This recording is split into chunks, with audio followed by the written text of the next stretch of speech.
मारूफ comedian और talk show के host Tabish Hashmi ने अदाकारा मरियम नफीस के साथ ऐसा नामुनासिब मजाक किया जिस पर ऑडियंस में बैठे लोगों में शोर मच गया। ताबिश हाशमी की जूम आईने बात पर मरियम नफीस भी बोलते बोलते अचानक चुप हो गईं और कुछ जवाब न समझ आने पर थोड़ा सा मुस्कुरा दी। प्रोग्राम का छोटा सा क्लिप सोशल मीडिया पर वायरल हो गया है। ताबिश हाशमी ने पीएसएल की स्पेशल ट्रांसमिशन में मरियम नफीस से उनकी पसंदीदा फ्रेंचाइज के हवाले से सवाल किया तो मरियम नफीस ने जवाब दिया कि मुझे मुल्तान सुल्तान्स पसंद है, पेशावर ज़ल्मी भी पसंद है, सबसे आखिर में कराची।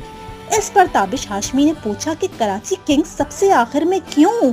तो मरियम नफीस ने कहा कि मेरे ख्याल से कराची कभी भी अच्छा परफॉर्म नहीं करता। इस बात पर ताबिश हाशमी ने मरियम नफीस को अगले ही लम्हे कहा कि आपके शौहर भी कराची से हैं, क्या वो भी कभी परफॉर्म नहीं करते?